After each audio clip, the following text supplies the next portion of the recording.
Are we ready?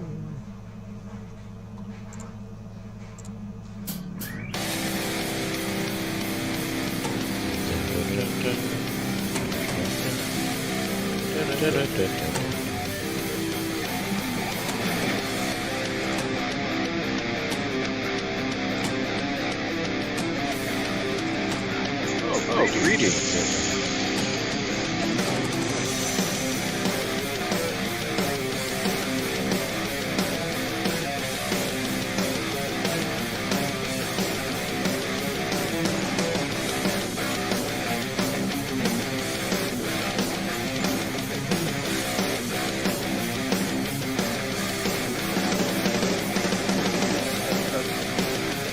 I'm not gonna have to wait again.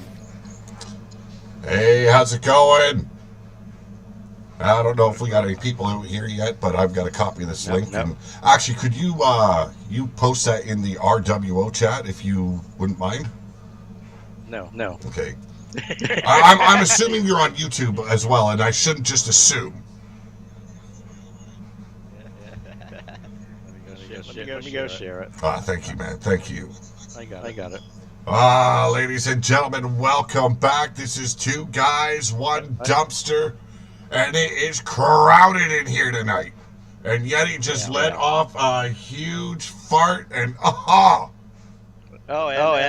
Pete just smelling. He says it smells like sunshine. Man, if it came out like cotton candy, I could only be so fucking lucky. He wants to lick the rim. I hope everyone is enjoying their Friday night. I see Halloween parties going on. I'm walking my dog tonight. There's Halloween parties going down.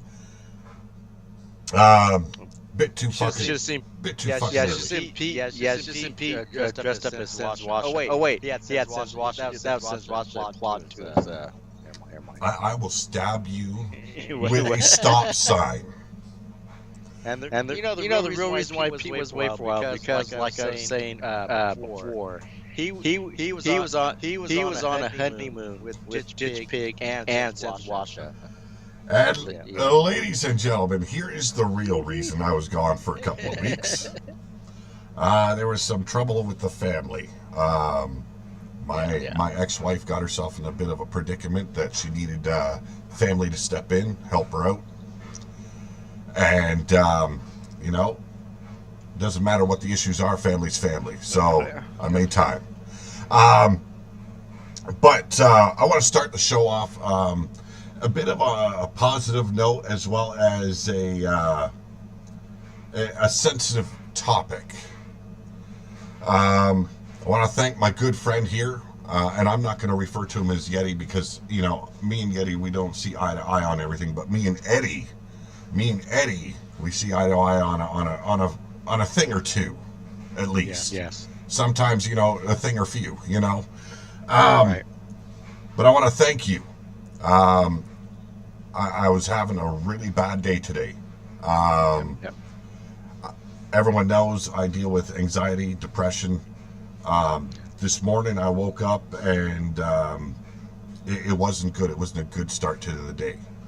Right. I don't wake up like that usually, and when I do, I crank the music, and within a couple of minutes, I'm feeling better. Right. Today, it wouldn't leave me, no matter what I did. I jumped into a cold shower to snap me out of it. Didn't work. Went for some long walks. Didn't work. But you, out of nowhere, you started messaging me today. Send me TikTok vids and YouTube vids. Right. And you didn't know I was going through the shit. No. You just did it. Yeah. And I thank you for it because it helped. It helped a lot. Yeah. My ex also called me later. Actually, about half hour before I started talking to you because she asked me how I was doing in a text, and I said it wasn't a good day. Right. So she called me to make sure I was okay and everything. So I thank her as well. It's nice to have people in your life that are like that. They don't need to know that you're in the shit. They just, throw something your way and it helps you out, and I appreciate it. So that aside, we got what? All 3 people watching. Yep. I know. Can people let us know in the chat if you're like inclined to speak in the chat, if you can hear our sound, if there is any echoing going on? Echo. Well, besides the Yeti. I always echo. Because you know he's what? talking in the asshole of Evie Bloodyard right now. It's echoing back. Did you just call Evie an asshole? Wow. There was no calling of the asshole with Evie in mind. First of all, you said Evie wasn't worthy to represent RWO last night. No, that is not what I said. Yeah. Oh, yes, she did. I said if there was anyone worthy of, I can't even remember exactly what I said, but Evie was not even in the subject. See that if anyone was worthy of being the pillar of the post. Evie is not even in the realm of discussion. That's what I see Evie more of a wasteland champion. Okay, that's my respect to her. Now you. Oh, I did not change shit. We have the Pillar to Post Championship title. We have the Wasteland title. Minerva is the Pillar to Post champion at the moment. Right. And I think she is the perfect one to carry the Pillar to Post channel on her shoulders. You know what? I think that's gonna. Evie just carries the entire Wasteland, not just a channel. Now you say that now. See, you gotta dig yourself out of a hole sometimes, you know. Yeah. Well, you're still stuck in that ditch pig hole. Oh God, please do not make me sick, my brother. Please do not make me sick. But there's been a lot of things going around. I've discussed some of it in on the last episode of RWO Mayhem. Make ham. No, we're not making ham. No. You do that with that's what you do with ditch pig. So this Halloween, that is October 31st, 2023, there's 2 publications coming out. One is Vampire, and one is Korogatu 9. We're going to discuss that later on. Going to do a little self-promotion here. And there's a whole lot going on. I'm working, also just handed in Death in the Dungeons, a story based on a tabletop game that I was requested to write, and I think it's going to go over well. It's got a lot of what people love about those type of games in that story, but we're also going to be working on a Wasteland themed tabletop game this year. And yeah, there's not much time left in this year, but I want to have it done before Christmas time. It's not going to be the wrestling aspect of RWO or the Wasteland. This is going to be strictly Wasteland themed. I don't even know if I'm going to use any of the characters from RWO in it, besides saying, you know, there's Yetis, there's hybrids, zombies, whatever. Well, I would like to add characters into it, but everyone's so sensitive on the subject. You know? Sensitive. Let me tell you what's sensitive on me. No, please do not take us in that direction again. Yeah. Last time you touched my sensitive there. Never mind. But no, if anyone wants their character a part of it, I would be happy to. But every time I've broached the subject, everyone's like very hesitant. Oh, I don't want you to use my character because you're going to twist it into something else. Look at all the storylines, how I killed people off this year. Did I put anyone in a situation that was like bad? Except for poor Blaze. Wow. Okay, but he deserves. Yeah, I know. But that was humorous. And how's it going, Matt Storm? That was humorous. I know. And even got Blaze laughing. And we all know Blaze likes his little secluded little closet. Right. And it takes a lot to have him step out and actually, you know, laugh at something. Yeah. For him to get out of his closet. Yeah, for him to get out of his closet. Wow. So you're saying he's closeted. Oh yeah, he's closeted. Now. Yes. No, it's just Blaze. I know Blaze well. He's got some of the same issues I have with mental health and stuff, and so I understand. So me find a way to make him laugh in the dumbest way possible. I think people just need to drop the creative control aspect of what they think that it is they have, and trust someone. But yeah, you want to be a part of the Wasteland game, you as a character, a playable character, I would love to do that, because long as I'm naked in the game, that's fine. You're gonna be covered in hair. Oh yeah. You know, nope. I'm gonna be naked. Covered in hair. Full. I'll shave. No, covered in hair, bro. I'll shave. Okay, we'll end it at that. But there are going to be some giveaways coming up on the Pillar to Post channel. It's going to be tied directly to the things that are being published, or the books that are being published on October 31st. I always give, when I get enough copies, I always give my children each a copy, and I put a little note in there for them to personalize it for them. But I'm getting enough this time around where I can do giveaways, so that way I can promote the vampire book in itself, and hopefully get more people intrigued on purchasing the book.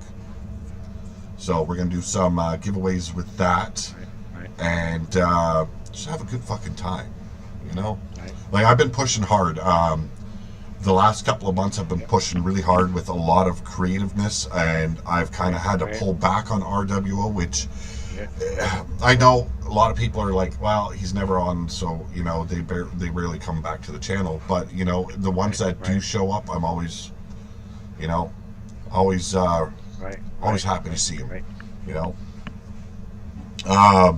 But we recently, it's about 2 weeks ago now, we had League of Nations in the RWO. I got my notes in front of me, and I thought I wrote down the notes from last night's episode, and that was a botch. But we got some debuts coming up as well. Matt Storm's new character is going to be debuting on our next episode, which will be good to see what he's done. So we're going to start off. We had a debut of sorts. He's not signed technically as of yet to the RWO. Kazimir Zolnorovich. Oh man, I butchered that. I fucking can't remember. We'll just tell you Kazimir. There we go. And pull it out. Like the sweater. No, not Kazimir. Not Kazimir. Kazimir. He made his debut by attacking Bill Haight, as Bill Haight was coming down the ringside to battle his own opponent. That never went down. Now, Bill Haight got a couple of licks in, but the blindsided attack really put him down the hard way. And Kazimir stood over him, standing tall. Rob A. Machette in the house. How's it going, Robbie? Now, this would follow through to Mayhem returning last night. It was last night I was live, right? Or was that Wednesday night? God, I can't remember. Neither can you. We're both old, okay? So, suck it up, folks. So we'd have Kazimir going one-on-one with Bill Haight in an official RWO sanctioned match. And now, although Bill Haight made a hell of a attempt to take this big newcomer down, in the end, it was Kazimir standing over the limp body, the corpse, if you will, of Bill Haight once again. So that was a little bit surprising to me. It seems like the new talent that RWO has acquired has really been stepping up as of late. It was last night. Thank you very much, Matt Storm. The new generation. They've really been bringing the fight to the veterans of RWO. The new generation. The nude, yes, the nude. Yes. We also at League of Nations witnessed Griffin Davian taking on Gearoff. Now, some probably did not perceive this match as I did, because I swore it was a pretty back and forth kind of match. And in the end, though, it was the Alpha Gearoff standing tall over the immortal Griffin Davian at League of Nations. And then we followed through on Mayhem with Gear Off. I'm sorry. I am so sorry. The Immortal Griffith Davian going up against, what is that fucking screaming Banshee's name again? Oh, yes. The Demon Head, Eddie Victor. You say he gave you No. No, we're not going to go there. A hard fought match, but it seemed like just like when Casimir went up against Bill, it was the new generation coming out over top again. You know. So it seems to be a theme going on. We also seen this fucked up finish from Yeti and Fred Starr that is not sitting well with me. And I gotta believe it's not sitting well with Yeti. He still didn't beat me, did he? No, he didn't win, but god damn it, you didn't win either. Both of yous counted out a draw.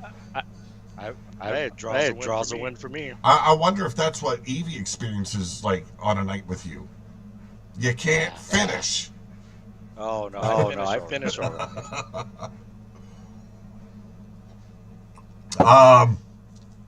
We also seen Brother versus Brother, Sin versus Mordecai.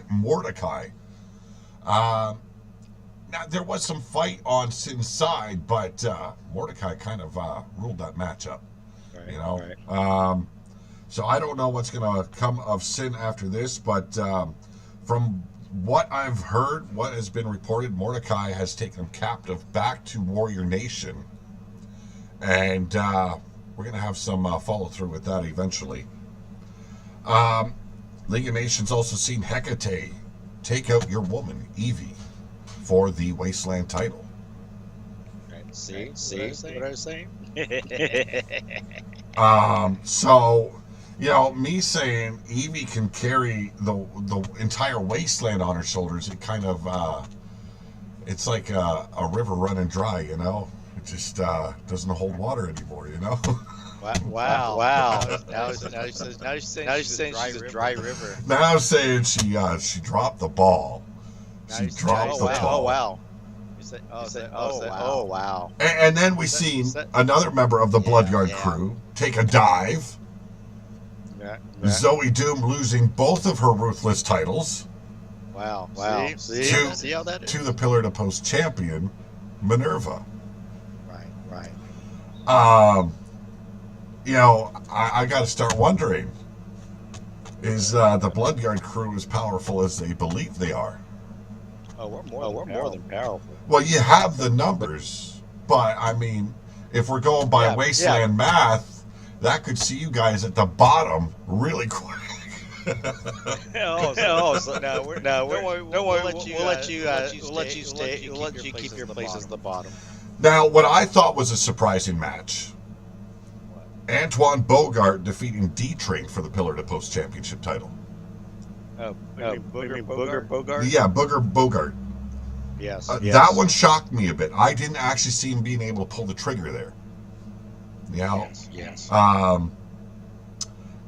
It was nice to see. Like, it's nice to see the new talent winning, but I mean, like, it's quite shocking. And then also new to RWO, Hate Breed, that is Mark Mayhem and Max Rampage, winning the tag titles against Fetu Garin and Wolf Tyr Gavishte, which ended up in a handicap match due to elimination rules.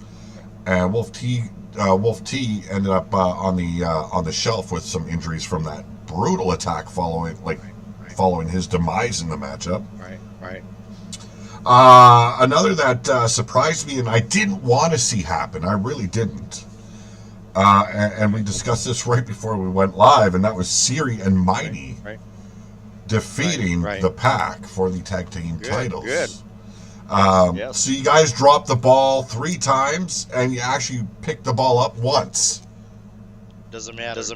You can't keep us out. Oh yes, Zen Gardens. This is porn. Yes, you're watching porn. 2 guys, 1 dumpster. I'm glad you found the reference, though. You know, not many people would see it. But yes, the reference is there to 2 girls, 1 cup. Okay, there's a reason for it. Right. Also, Pete's favorite one is Lemon Party. Yes. I can't recall all the matches that went down on Mayhem this week because like I stated earlier, I forgot to write it down. I do know that Daniel Starr defeated Sourfang Bloodyard to be the #1 contender for the Wasteland title, currently around the waist of your good friend Fred Starr, who's never beaten me. True, but I mean, like, your prodigal son can't seem to step up to what the old man's been able to do over the years. That's because we got the Montreal screw job. Now we can blame it on the Montreal screw job I know. all we want, you know, and I would tend to side with you usually. Yeah. But Evie wasn't in the match. And there's only a reason for oil when there's 2 Bloodyards in the ring. I don't know. That is Evie, and that is Meaty. We're trying to oil up Sourfang. No. I said there's only 2 reasons. And Sourfang is not in the mathematics there, bro. Right. Well, Sourfang doesn't Yeti that way. You pervert. I think you've been hanging around Queef. Oh God, no! Please, no, don't. Let's not bring up Queef. Let's not bring up Queef. He said he likes to slide in DMs. I will kill you dead, brother. Yes. All right. So before we get on to the other topics we wanted to discuss tonight, and do I like Legos? When I was 5 years old, yes. Well, enjoy the building of the Legos, man. You know, each to their own. It doesn't matter if you enjoy it and I don't, as long as you're enjoying it. Have fun with it. That's the most dangerous toy ever invented was Legos. Yes. All right, so before we move on to the other topics, building the Millennium Falcon. It's a good project there. I want to promote a little self-promotion here. How's it going, Aaron Paul? So, as I was discussing earlier, on October 31st, 2023, which is just a few days away, you're going to be seeing this book here going live for sale, and I will have the link for everyone when it becomes available, and you can purchase it. Now, this is the new cover design for the book. It was previously released on individual, like, monthly releases through a digital copy, and that run is now concluded. So now this is the collector edition book for that, and the cover art done great. I don't have all the information. The cover artist, I don't have the name for who did it. But I want to thank them right now for it because the cover looks fucking fantastic. And the story itself is revolved around a very old theme: vampires versus werewolves versus some slayers and other things that are going to be popping up eventually. But this one was the focus was very much on the part of the vampire side. Now, he runs it as a season. So every chapter is an episode, and so season 2 is going to be coming, I believe, the beginning of next year, and it is still titled The Second Race, but it will be under the Wolven title, and it will be featuring more on the side of the werewolf. So, big project. I've been working on projects like this over the years, and finally found a niche for it. The story is a good story in my eyes. Season 2 is going to pick up a little bit more. There's going to be a lot more to the stories. I was trying to keep the chapters short for the publisher's, reasoning. But I enjoyed the writing of it, and I'm hoping people enjoy the read. And I think they're going to, and I think it's going to bring them more inclined to get the next series. And it's going to be an ongoing series, which is also going to be be converted into a tabletop game. The characters that you read in this book, as well as the other ones coming up. And I believe that might be coming out around Christmas time if I can get all the work done in time. I'm kind of hoping for a release around Christmas time, but we'll see. You're a monkey in the house.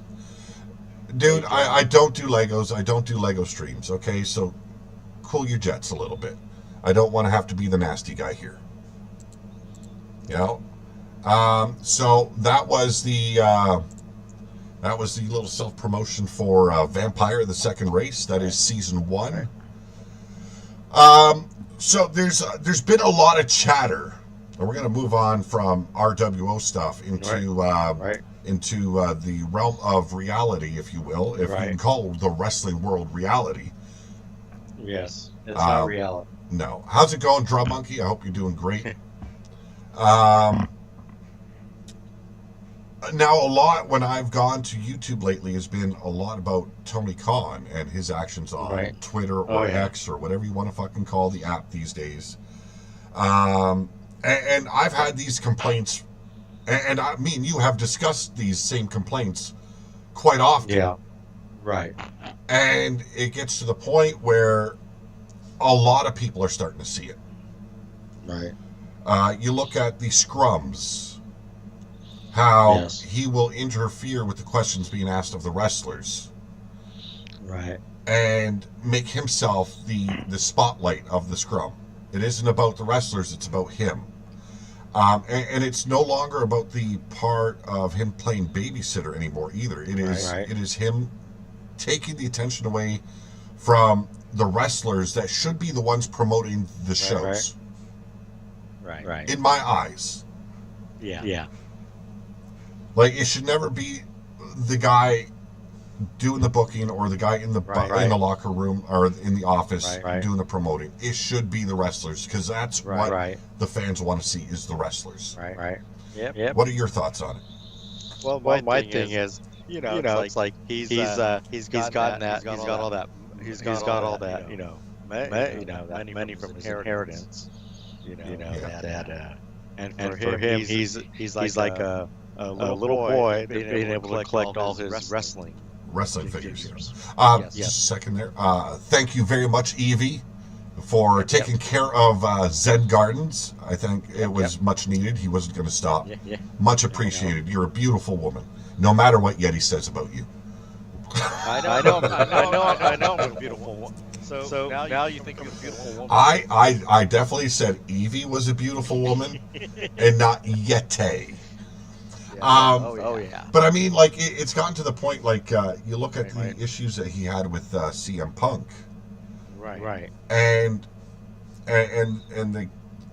the lead up to him being removed from AEW. It was pretty shitty. What they did.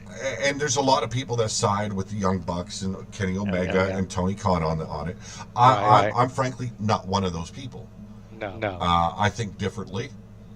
And it isn't just that I'm old school and, and it's what I would have done. It's the fact that everything leading up to that moment. Right. Look at, he took a day so he could spend it with his wife. Came in the next day under the false presumption that there would be a driver there waiting for him to take him to the arena. Right. Then he had to shuttle with the, what they call it, the tube? Is that what they call it? Yeah, public transit. And then fans had to help him find the arena. Right. And then he gets there, and this newcomer, this young upstart, and I don't have a problem with Jack Perry, No. I just think that,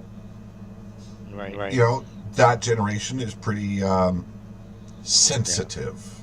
Yes.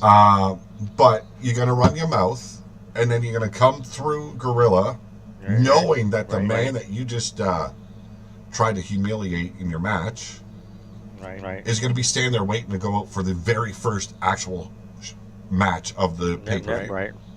And you're going to stop in front of him and try and stare the man down. Right. I'm sorry, boy, but any man that has grown up in the era of CM Punk, any wrestler, he probably would have fucking slapped you down. Right. Oh yeah. So I can understand CM Punk's frustrations and angers leading up to that show. Right. I can understand the frustration trying to work with the Bucks and Omega to take a bad and turn it to a good to make money. Right. And being balked and ignored at every turn. Right. You know, I can understand that. Yeah. Oh yeah. Now, is it right for anyone to go and, you know, choke someone out? No, it's not. Yeah. But there comes to a point where you have the need to do something. And if Tony Khan was actually the boss he should be, bless you, you motherfucker. If Tony Khan was the boss he is supposed to be, it wouldn't have needed to be any kind of suspension. It wouldn't have needed to be any kind of firing. Because there's no way that CM Punk or any other wrestler would have like tried to intimidate Vince McMahon very often. You know, and yes, stories are that it has been done before. What the hell is on your face? You went like completely invisible on us. You going AI on us now, big boy?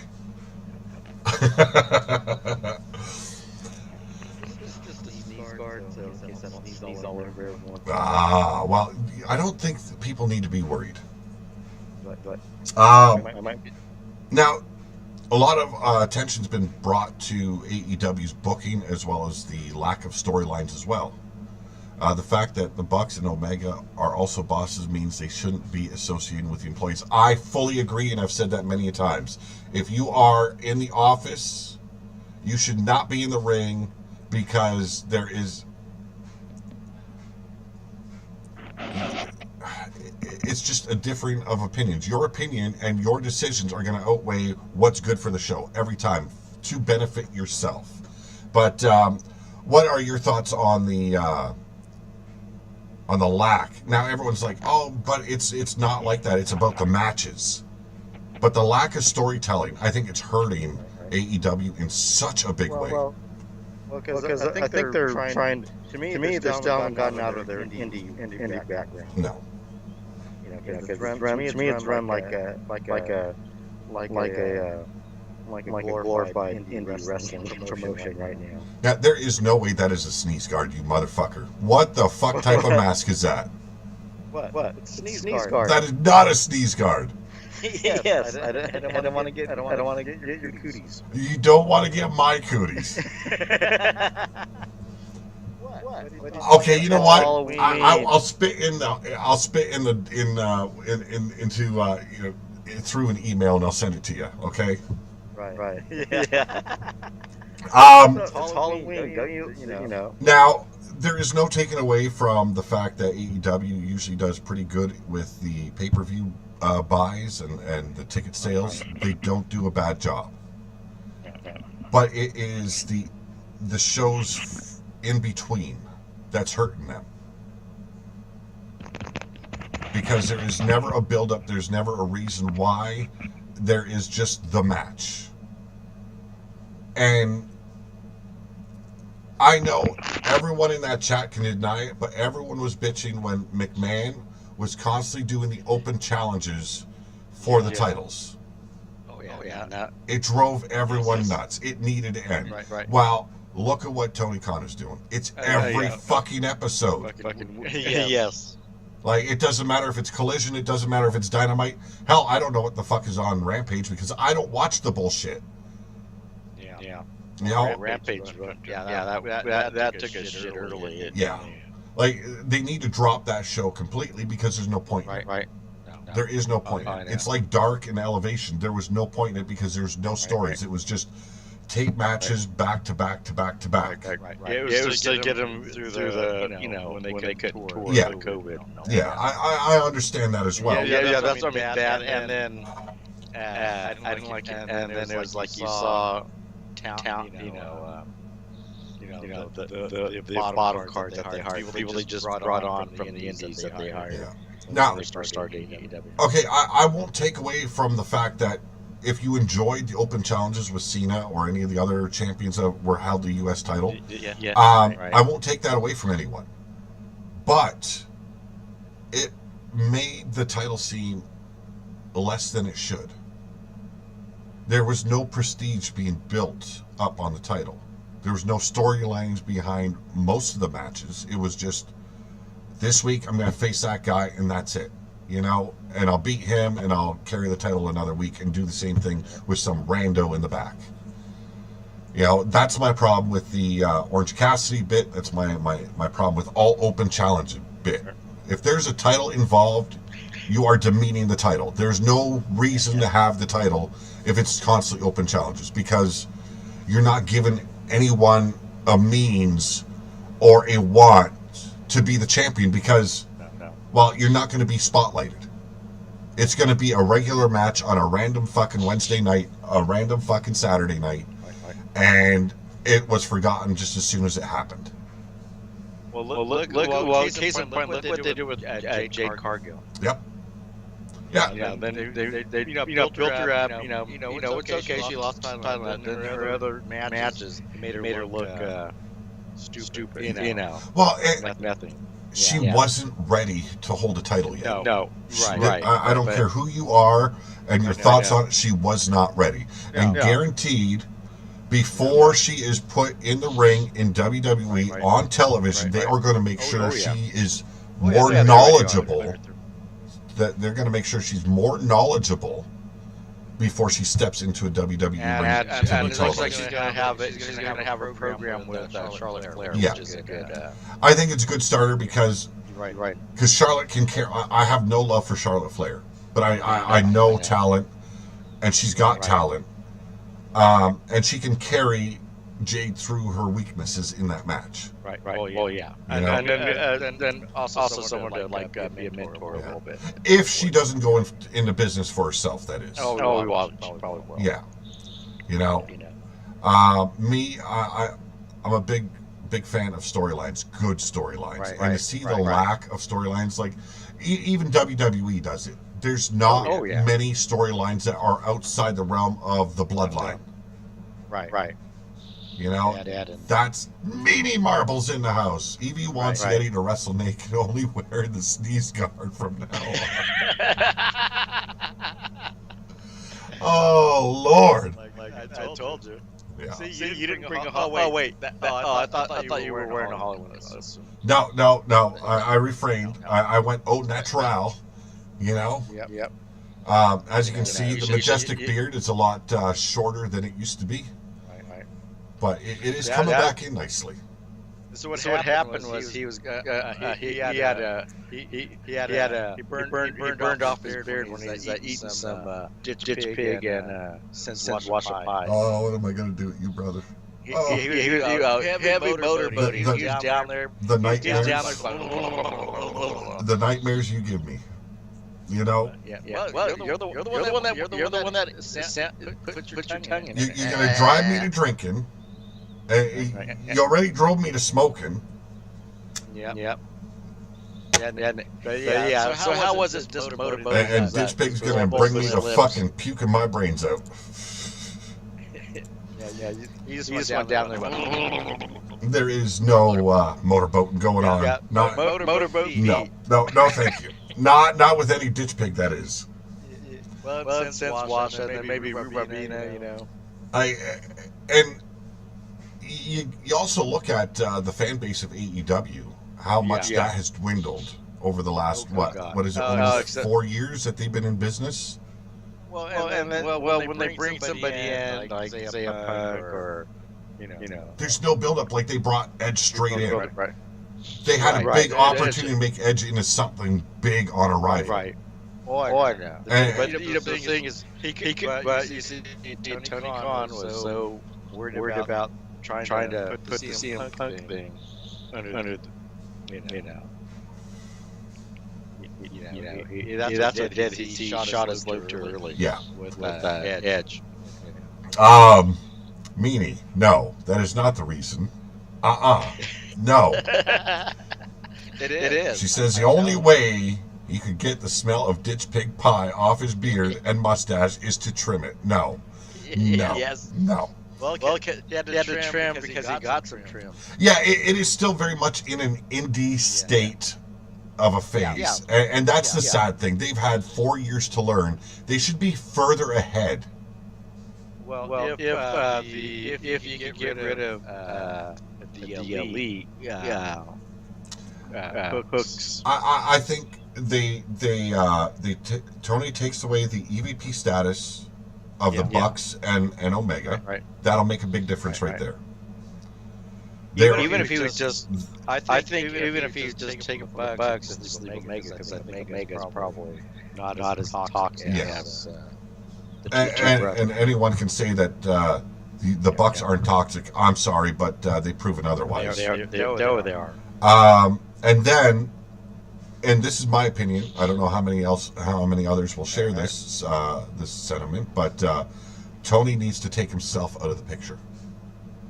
Go background. He needs to stay in the office. I don't care if he's booking, but he needs another booker to help him.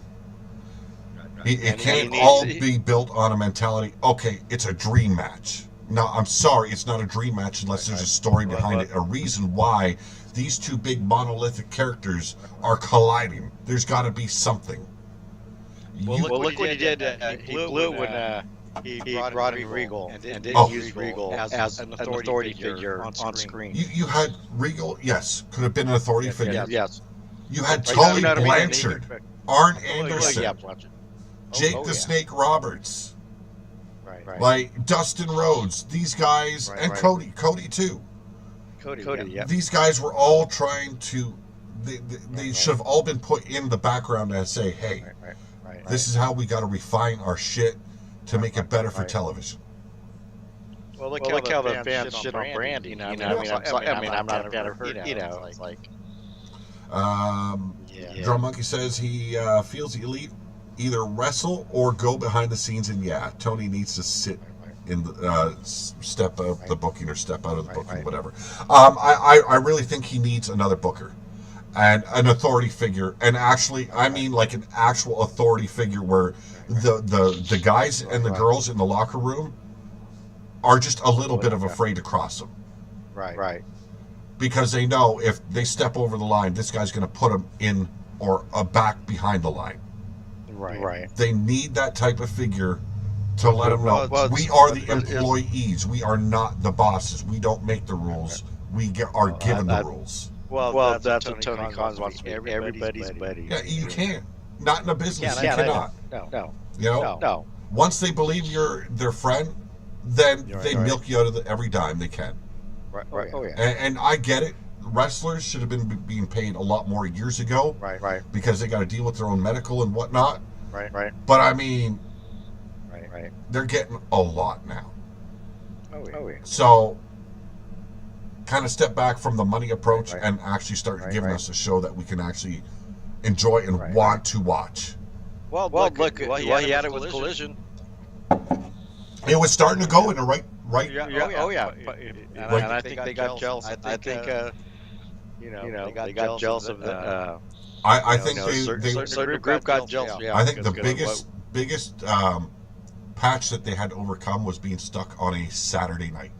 Right. And they were still doing good for a Saturday night. Because the demographic that every show wants to hit is the demographic that on a Saturday night they are out fucking partying or hanging out with their bros. Right. Chasing down hoes. You know? Yeah, but they were hitting that demographic pretty good. Yeah, they were because it was more interesting. Like hell, the one episode, what'd they have? 2 matches? Yeah. It was like an hour-long tag team match with FTR, and there was a Punk match. Yeah. And it did better than fucking Dynamite. Yeah. Like, and it was. I enjoyed it.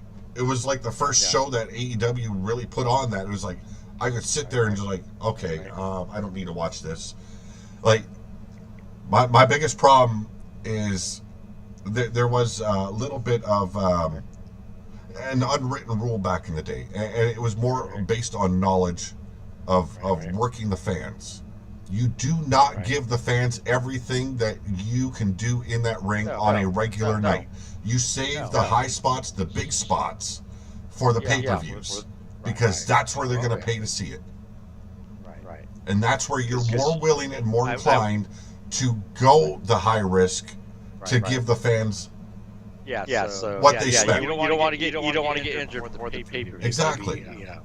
You know, and you're seeing that a lot in AEW especially, and I guess it ruins your top bill. Well, and then you take a look at a Young Bucks match. You've seen one, you've seen them all, because they're going to do the exact same moves all the time. Super kick party, you know. The Meltzer driver, like they're doing all these high spots on any given night.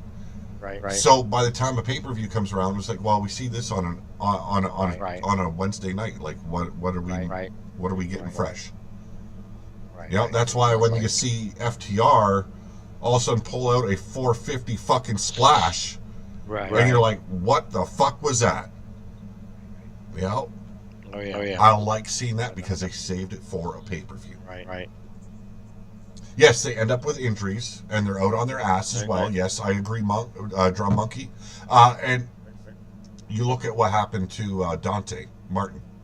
Oh yeah. Shit like that should not be going over on any televised or even PLE or pay-per-view, whatever they want to fucking call it. But I like. Someone said no, we're not doing that. Someone said been that dull. You're not doing that spot. Yep. It's a dangerous spot. And that should have been the boss. Right. Yes. Because we all seen what happened when CM Punk said, "Hey, no, use gimmick glass because you do not need to hurt yourself." And that was the whole thing Jack Perry was mad about. And yet everyone was pissed at CM Punk for not letting him. Oh, he thinks he's got to run the show. Well, I'm sorry, but the trainers came to him to talk to Jack. Yeah. So that's saying something. You know, he knew he was trying to save the. It's like. Look what happened to Marge and Jannetty. I mean, Dante Martin was given a what is it called again? That Canadian Destroyer off of a table that was propped up on the top ropes to the outside on a more table. Yeah, like it was a double stacked table, and when he landed, not only looked like he broke his neck at first, but his foot hit the floor, and it spun all the way around. That's what happened to Dante. Career ending. It very well could be. If we see him in the ring again, I'd be fucking shocked. No. He's not going to be the performer the way that was. He's not going to be doing that. And I kind of am happy about that. If he went for a more grounded wrestling style, it'd save him a lot more injury. Right. You know, but I mean. Like, I even, like, when I was younger, I shit on Miz all the time, too, because he played it too safe. Yeah. But, I mean, look at his career. Right. He's never been out on a major injury. No. So, yes, there's times you should be taking that higher risk. But, I mean, for no reason, do it on any given night. Yeah. You don't want to have double hip replacement surgeries and stuff like that. Yeah, look at the likes of like Mick Foley and Undertaker and goddamn all the old fellas, you know. Undertaker when he's doing those suicide dives in the middle rope, you know. Well, he was doing that Spaceman Plancha as well. Yeah. You know. Yeah. And that fucking big bastard could dive, but I mean, he wasn't doing it on every fucking night. No. He always did that in a pay-per-view or on a big show. Plus his basketball background is what really gave him his speed agility. Yeah. Yes, I agree. The super kick and Canadian Destroyer, AEW has killed him off. Yeah, and nobody wants to see him anymore. I like to joke. The Young Bucks like their catchphrase is "They're killing the business." Yeah. Well, you're killing it. You're killing AEW. Yeah. And you know, when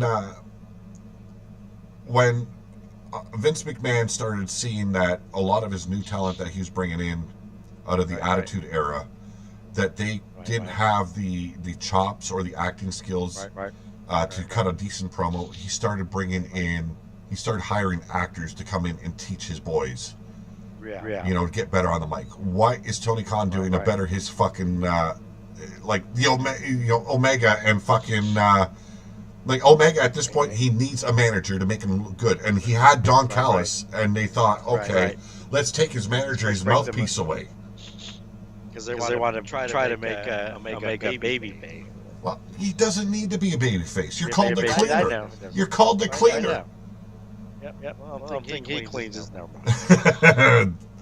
The jizz off his chin from Tony Khan. Yeah. Pete, have or the other way around. Or the other way around.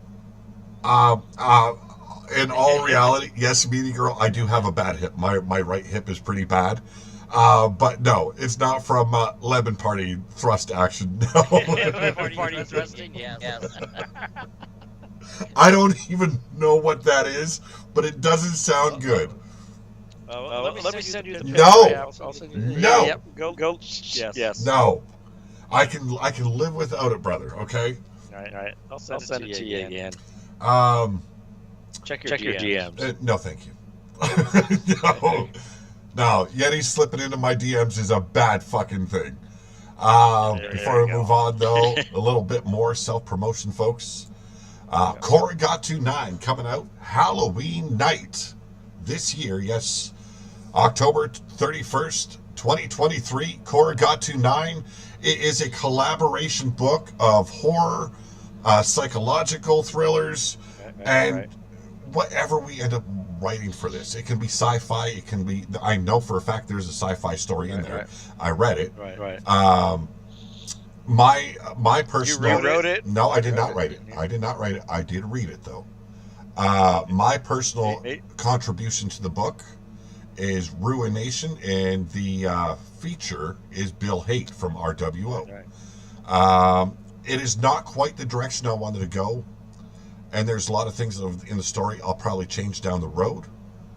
But with the pressure, the deadline, and everything going on in the background, I think I gave a pretty good idea of what I'm going for.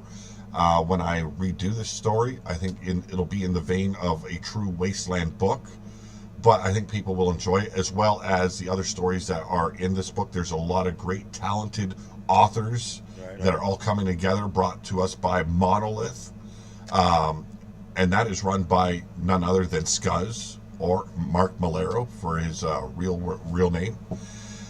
And I want to do this more often. I want to bring in characters from the Wasteland that we use in RWO and put them in a story setting.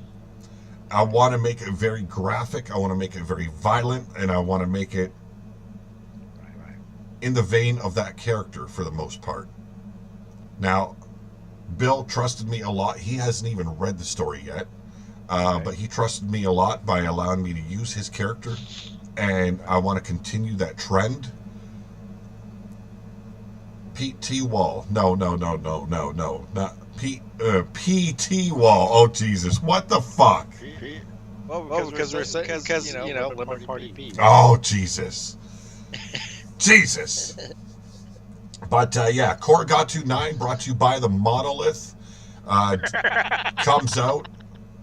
Comes out on October 31st this year. I will have links for it, so if you want to get involved, purchase it. Support Monolith, support Scuzz, support myself in our adventures here with the Monolith. Please do so. Stand by, because we will also be doing a live stream where I will be giving you guys the link, as well as discussing the upcoming abilities to win merchandise, featuring our last little self-promotion in Vampire, the second race. But like I said, been busy in the background, folks. A lot of writing. I'm currently working on, I just completed Death in the Dungeon. And then I am moving on to a tabletop game called, The Howling. It's very vampire, werewolf, slayers kind of roots. And a lot of work going into that. And from there, we will be going into a Wasteland tabletop game build. Going to be having Mark Malero help me out with all the details. Well, I shouldn't say the details. I'm working on the details. He's working on the rules. So get ready for all that. Plus, there's going to be multiple other stories coming and novels by me. And just a reminder, when you're talking about a novel, it will be Dragon's Gate Part 2. There it is right there for you guys. This is Part 1. So we got to finish it up with Part 2, and then we move on to the trilogy book in, God damn it, I can't, The Dragon King. So, like I said, a lot going on in the background, folks. A lot. Dirty Muffin Pete, you son of a bitch, man. Brian Hillibert, how you doing? How you doing, buddy? Read above. What? Yeti's slipping into Pete's DMs. But Pete thinks DM means Dirty Muffin. Oh, for fuck's sakes. No, I don't think it means Dirty Muffin. No. Dirty Muffin. I think somebody running a tabletop game of the Wasteland would be awesome. Great to hear. Well, I did make a post last night in the RWO chat. Now, I've always wanted to get involved with Dungeons and Dragons gameplay and stuff like that. I hung around with a lot of it was a nastier group of people in my younger days. Right. And stepping into your nerd comfort zone was not a thing you did around those types. Talk about it. That's cool. It's cool now. It's cool now, but back then it was not. Right. Okay. You see, It was Muff Pounder. We made it cool. Yes, and I wish I would have had the self-confidence in my, the confidence in myself, if I would have known myself more and better back then to actually be comfortable in that setting. I think I would have had a lot more fun in my youth. But there is a post in the RWO chat. For those of you that are involved in tabletop games and such, and you want to have ideas, or if you have ideas what you'd like to see featured in a Wasteland tabletop game, please don't be afraid to throw down ideas. They are all welcome. They will all be read. They will all be taken. And if I can add stuff in there that people that actually play tabletop games know and enjoy, I want to add that to the Wasteland to make it more enjoyable and not just, okay, this is my creation, but I don't know fuck all what to do, I know what to do, but I don't know what everyone likes when it comes to the tabletop games. And that's the niche I don't want to just build it for those that are involved in RWO. I want to build it for people that have never heard of what we do on the Wasteland, So don't be afraid to share your opinions, give ideas. If you want to see or have a character of yours within that game based on your character, please don't be shy about it. Don't go all, I don't know, I'm just not comfortable. You guys realize that about 90% of the wrestlers in RWO I have created. So creative control means nothing. You guys came up with the name, I did the build. Not everyone, but for the most part. So you should make a strip tabletop game. Well, I was thinking of adding Evie in the tabletop game as a stripper. No, I'm talking about if you every time you lose or take an attack, you have to take off a piece of that would have to go in on the people that are actually playing the game. I want to play the game too. I want to actually give it a run through on the channel here. Bring some people in that want to be involved. Kind of build. Naked. No, not naked. Yes. Awesome drum. Awesome. I like hearing that. I love hearing that. Yeah. Well, I hung out with nerds too, but I mean, the nightlife, it was about going around and wrecking people. So I've always been clear about my past. I've always been clear about the person I was in my past, and I was not a good person. So I didn't go and sit at a friend's place and hang out and sip tea and have their mamas come down with some cookies and milk and play Dungeons and Dragons. That just wasn't my life. I quite enjoyed getting into street fights back in the day. So it's just, Do a living room swingers tabletop game with Big Daddy Pete, Ditch Pig, and Sid Schwasset? No, thank you. I don't think anyone wants to play that, and I want to stay far away from a game like that. Okay, so, moving on to more real wrestling stuff. Billy Corgan having some very frank words for Meltzer. That's one David Meltzer. Oh yeah. Yeah, that was like call it Pete's Kami Sutra. Oh my lord. Oh, Meanie Girl is unleashing. And I've got to quite agree with him. You know, he's gotten to the point where if he makes an opinion and says, "Oh, this is a 5-star match," people are dumb enough to believe it. Right. Yeah. And then some of the stuff he insinuates isn't really true, and he creates drama that isn't needed. Needed, right? I think that's when Punk went off on him. Well, and Brian Alvarez too is another one that went off. Well, and he said it like we said earlier. It isn't his choices are these dream matches Tony Khan likes to call, right, that he can jerk off to.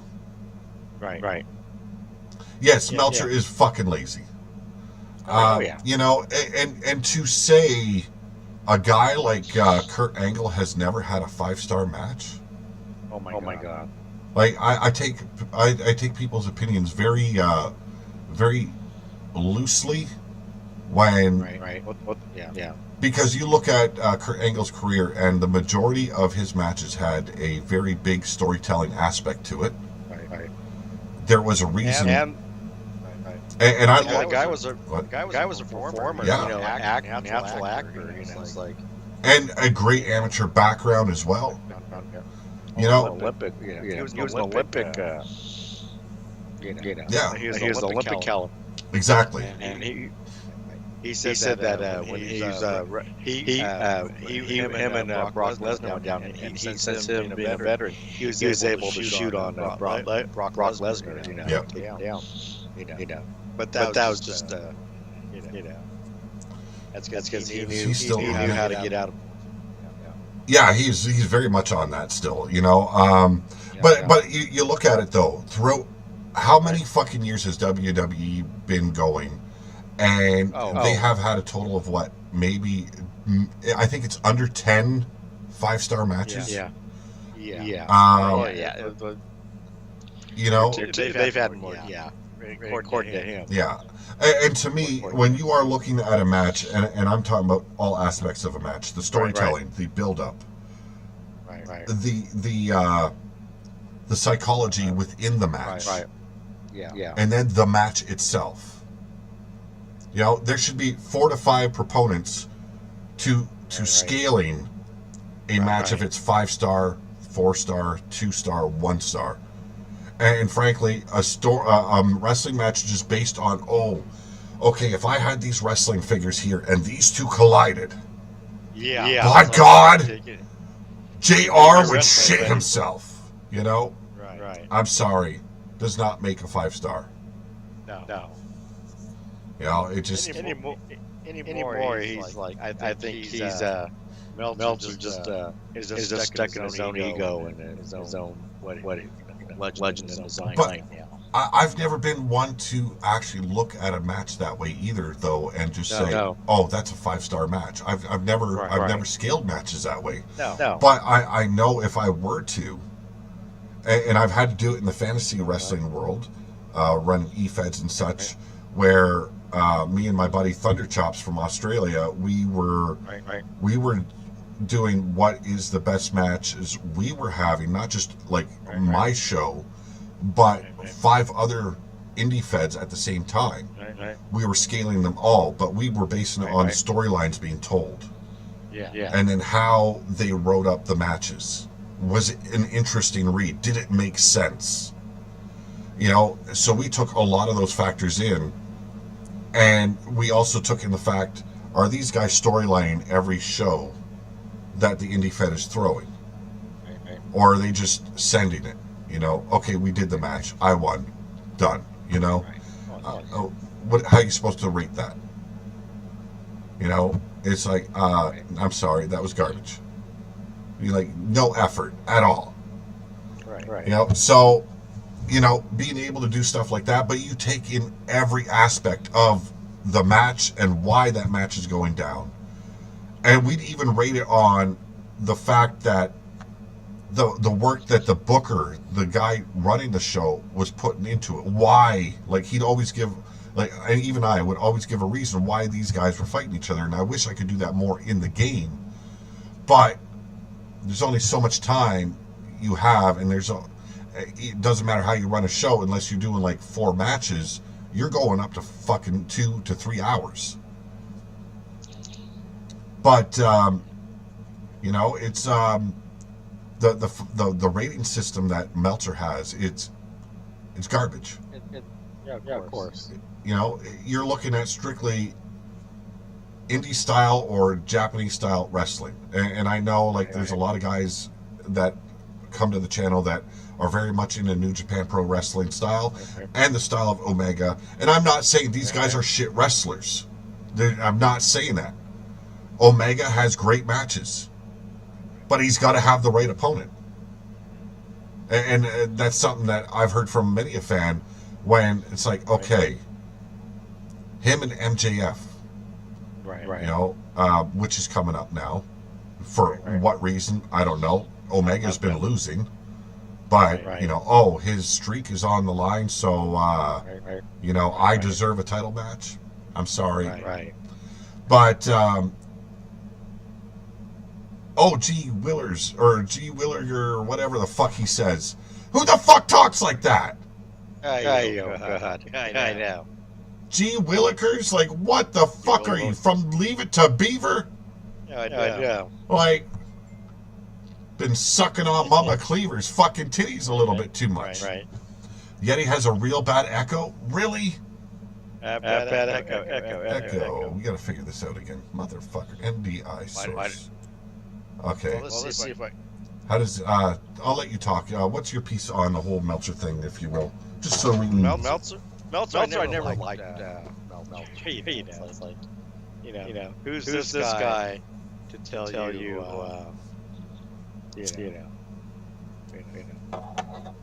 what are the best matches are? He's just a dirt sheet, you call it. And it's just, you know, I mean, that's just how Bill. I never took you know, never was one to much for the Observer. You know.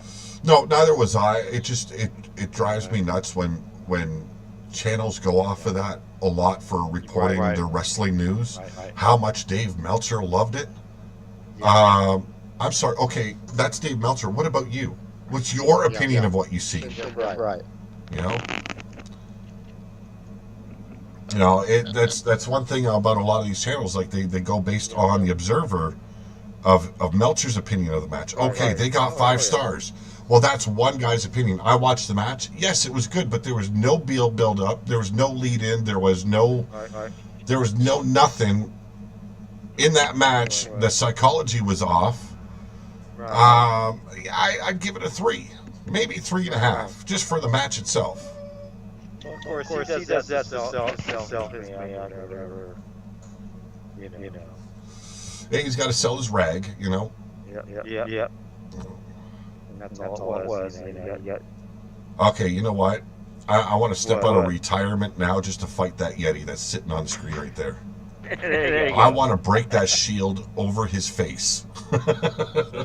Well, you know, after worry about your, trim your beard and you have that dirty muffin. Yeah, I know. Yeti's gone AI on us now. Yeah. You know, there you go. That's just a reason right there to pummel the shit out of him. What? No, you like this. Gone gimp on us, futuristic style. No, you got Robo Yeti. There you go. No. No, we're gonna yes. Yeti the simp gimp.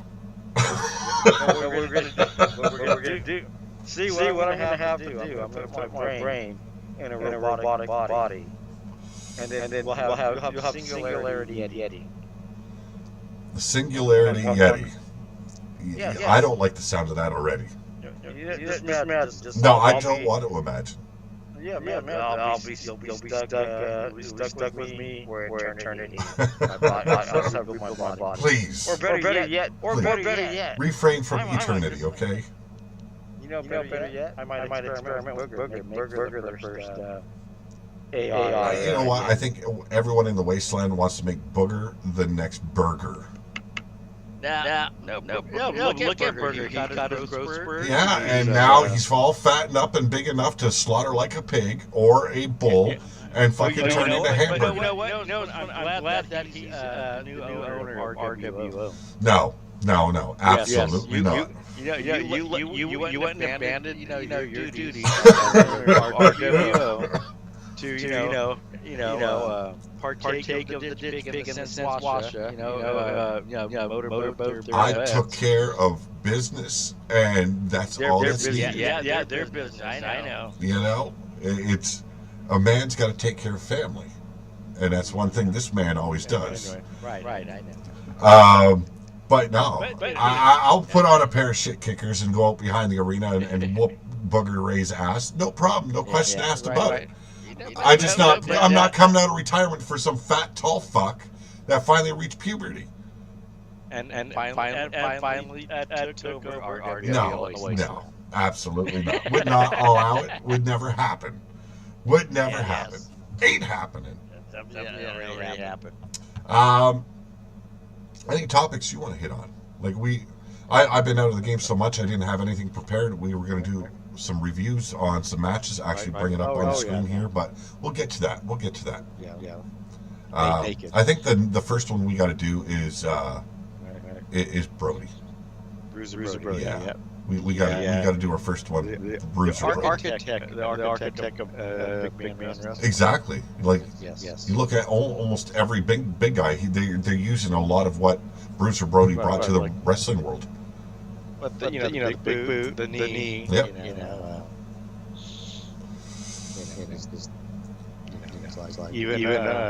Even Hogan took a little bit from him.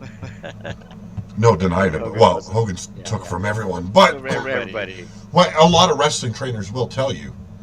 You pick your 5 favorite wrestlers and pick a move from each of them that you like. Hone those moves, right, and then start building off of them. Look at Cody Rhodes. He'll steal someone's move. Oh yeah. Yeah.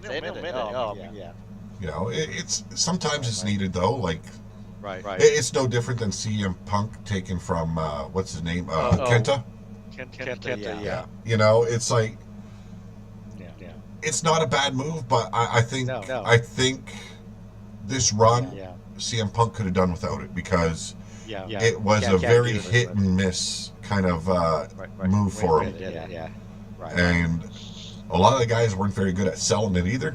That's part of the frustration. You didn't have the caliber that can help sell it off. You know, so sometimes I think wrestlers need to learn. Okay, we've got to change up our tactics a little bit. We can't be the same. Look at Randy Orton. With the pen. You're damn right. I stole all of his moves. Okay, that way he can't wrestle because he's got no moves left. I took them all. I think that's the way it works. Right. Possession is 9/10 of the law, right? Right. Yeah. See. Look at that. Yeah. Look at Randy Orton just doing that, and he was doing. Pen kick. Yeah. He was doing that.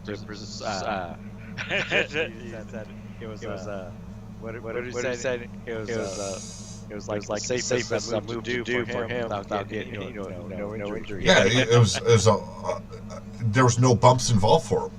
No. You know, although the times that you've seen he really connected with it, I kind of felt bad for his opponents. You know. There's one where he said Vince, Vince really kicked me. Yeah, it's like, how dumb are you? Okay. Like, I'm in my 60s. I need a concussion at this age. Yeah. Take me one step closer to Alzheimer's or dementia, whichever one comes first. Well, look at him now. Well, there's got to be something going on. He came back looking like Gomez Adams, you know. Oh my God, the pencil stash and everything. Oh, no, it was. I had nothing to do with it. Had nothing to do with it. Right. No. He went from looking like an old frog to now he looks like a loaded. A bloated Bruce Lee. No, more like a bloated corpse. Yeah. Like corpse sits. Like when the corpse sitting around too long, they start bloating up. That's what. All right, ladies and gentlemen, I want to do one last push on this. Here for the channel, a little less, one little bit more of a self-promotion here. Just a reminder, help support Monolith, Korogatu 9, featuring many authors, including myself, as well as the Monolith presenting Vampire: The Second Race, written by yours truly, Pete Wall. They are going to be available on Halloween, and I will be doing a live stream that night. We'll talk and get any questions answered that anyone has of both of these books, and I'll list off all the authors for Korogatu 9, as well as I think the author's name for Korogatu 9 is Marquis Adams. I could be wrong with the name, but it is it's in the style of an old I think it's like a 60s sci-fi movie, horror movie. So very talented individual. And I'm either it was Mark Malero or Marquis Adams that did the cover for Vampire. So very happy about that as well, because done a great job. Just like I said, Halloween night I'll be doing a live stream, and we'll discuss both books and go from there. I'm very proud of the work I've done for Vampire, as well as Korogatu 9. I think I've been published multiple times in Korogatu, so very happy about that. Yeti's AI, absolute intelligence. He would like to think that, Brian. He would like to think that. It is. Oh, his moves in the bed. No, I wouldn't take Booger's moves in the bedroom. No, because I would humiliate myself if I ever used Booger's moves in the bedroom. No. You can't handle Booger. I don't want to handle the Booger sugar. Yeah, you want Booger sugar. No, I'm quite content with my own sugar. Be shoot like a luga. Oh, you gotta be dreaming. Oh, screaming. And streaming. Well, and beaming. I think the only one who's screaming is Evie, and it wouldn't be out of pleasure. Oh, she screams. You know that. Oh, now we got the rhyme. We got the rhyme now. Yeah. Well, before you get into the rhyming, now, like, I didn't mean for this show to be like a bitch fest about wrestling, but I mean, like, Tony Khan's asking for it, and so are the Bucks and Omega at this point. You're right. Now it comes to WWE, and you see they've really turned a curve around since McMahon's had a lot of his power stripped of him. Well, since he sold it and took money. Yeah. Yeah. Now the new group just wants him to stay just doing the TV deals. Yeah. Yeah, contract deals. Which is good at. Yes, and because he's been dealing with that aspect of WWE for so long time, and quite frankly, all the fans have been very, very happy with the direction Triple H has been taken when he's in creative. Right. And we always noticed it when Vince McMahon stepped in and changed things with Triple H. Right. And it ended up being another case, much like Tony Khan. And I think Endeavor's seen it as well. McMahon needs to keep his ass out of the production part and let someone fresh, take control over that. Right. And they have that now. Yeah. Evie says she heard Pete's finisher in the bedroom is the squat and snatch. Wow. The squat and snatch. Yep. So just call me the squat snatch. That's because he's able to pick up a pencil with butt cheeks. I've got some talent I didn't even realize I had. I say pencil, but I'm more saying like a dildo. Oh, come on, man. Hey, I won't say that. I will tell you right now. Say that. There is not a goddamn dildo near this fucking bedroom, and there never will be. That's because you squatted it up in your lower colon. But Hal. what would you like to see, like, different out of WWE? Like we were saying earlier, like, the only really big storyline that they have is the Bloodline. Well, I think maybe another one. I think you can't have two storylines going on. Well, you can have too many. But, I mean, you've got a world champion there that isn't really in anything. Like, storyline-wise, there's nothing big going on for Seth Rollins. No. You know, like, it's, they're not truly building any competition for him either. Well, so it's between him and Cody, well, they did him and Cody Rhodes. But who do they have to push to go against world champions? Exactly. They haven't built anyone for a while. Right. You know, like, it's like, they got to make that world champion seem less like a, here's second place title for you. Right. You know? Who do they push, to take that from? Well, you look at the roster. You got You got Walter. You've got.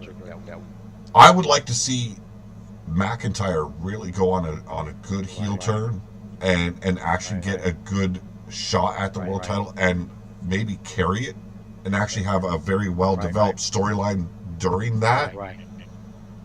You know, like someone needs to go straight heel at this point. Because I don't mind Seth Rollins. The never-ending entrance. Oh my God, it's time. I know the live fans are loving it. I know the live fans love every moment of it. I think I'm going to give. I'm going to give Sour Ping. Well, they don't have that one in 2K23. I hope not. I hope not, because anyone that ever picks it, I'm going to make sure that thing is fucking switched so fucking fast. That is worse than the old Bagwell entrance. And the Bagwell entrance took for fucking ever. Hey, how about when I gave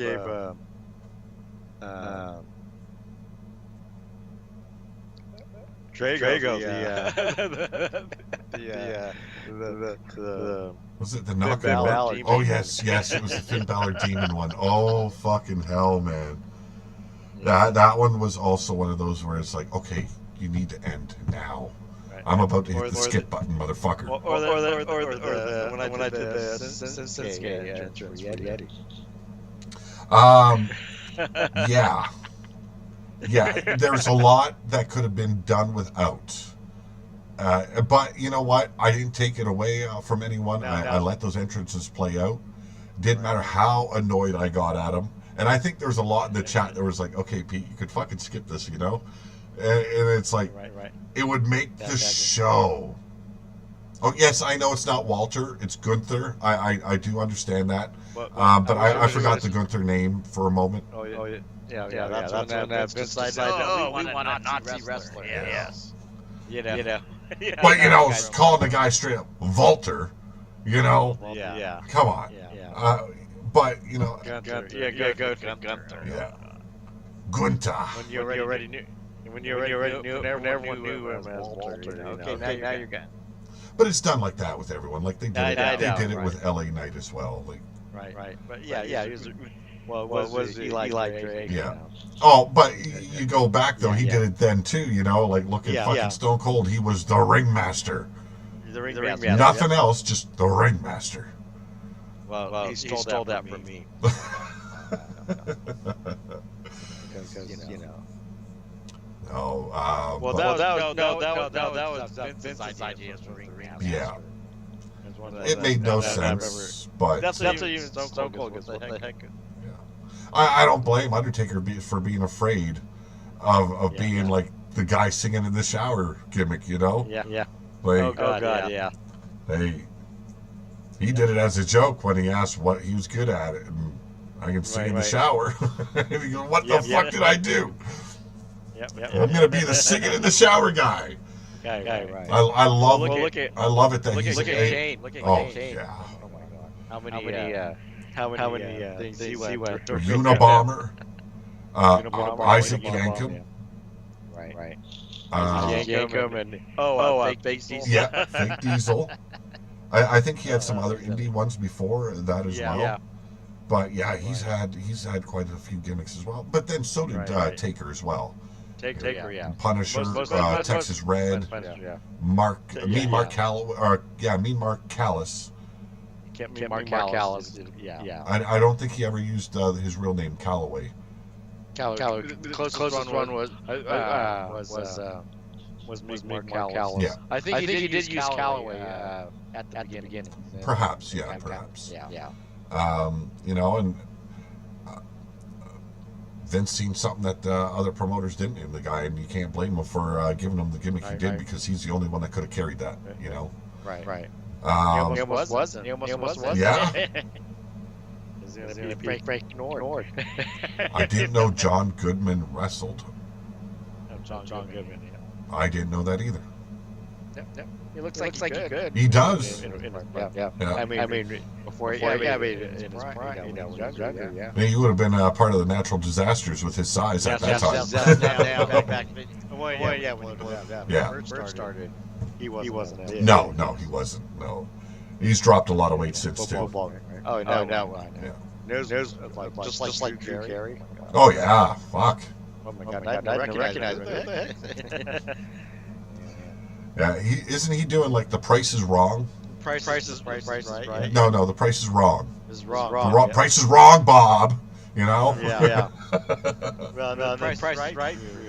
I'd rather have him do something like The Price is Wrong. It just would be more off his comedy bit. Right. Yep, he's on his. Well, we definitely trailed off of wrestling there with that comment. I know. John Goodman being a wrestler. I didn't know John Goodman wrestled at all. Maybe he did, maybe he didn't. I don't know. Brian Hillibert seems to be in the know.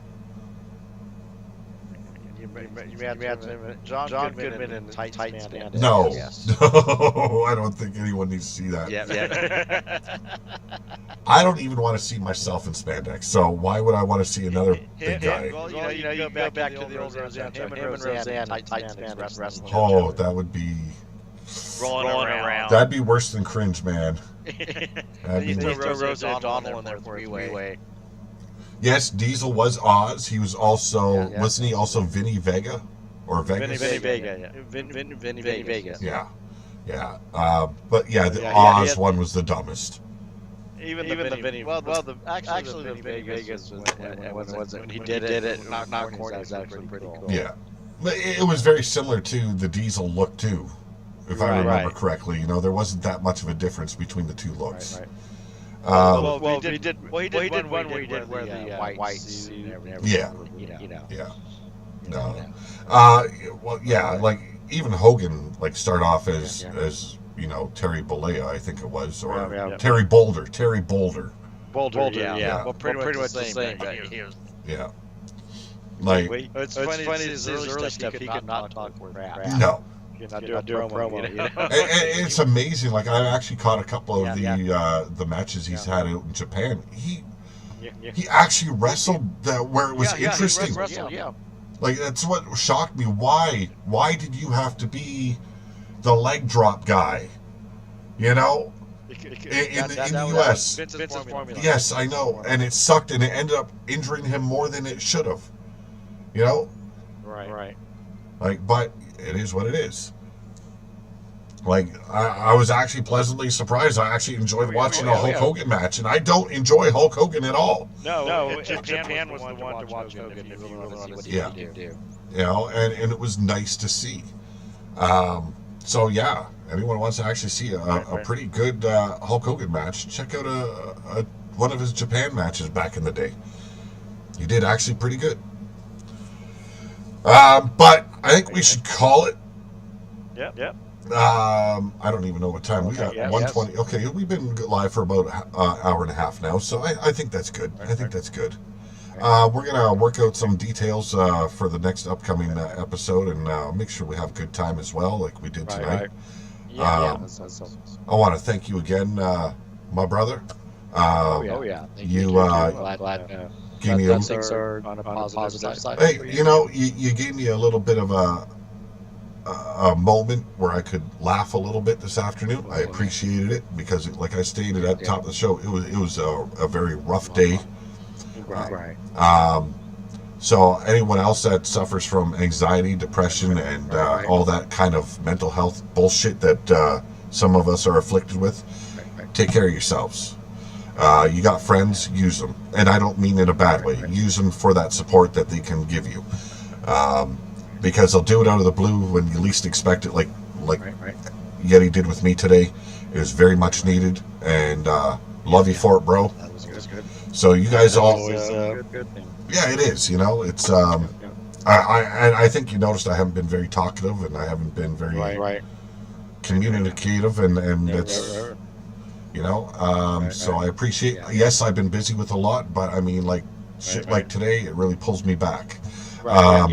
Drum Monkey, wish you all the support and love there too. I know you're struggling as well with your health, so take care of it, my brother. Anyone else going through the shit, take care of yourselves. Have a great night. Always have a better tomorrow. And I'll leave the rest to my brother Yeti. Yeah. So like I said, and I always believe in this is what my parents and my family said. Always take a moment to laugh during the day. You should at least laugh once or twice during the day. If you're not laughing or amused or something during your day, there's something wrong. There's something wrong with your day. Yeah. You need to laugh. You need to laugh, and the thing about just watching a silly program or something that makes you laugh, it takes your mind off. Whatever. Yeah. And you seem to know the right things to send to put me in a different state, and I enjoyed that. I enjoyed it, and it was very much needed because it was going it was going in a very dark direction today. So nothing but love and appreciation for you, bro. With that, we're gonna close the show. Have a great one, all. Thank you as always. You fuck one, go. Yeah. I'll tell the joke next time. And that's the one that got me. That is the one that got me. It's a Paul McCartney joke. Oh my lord. You guys want to check it out, you got to find it out on YouTube, man. It is fucking... You're wondering at the beginning, where's this leading?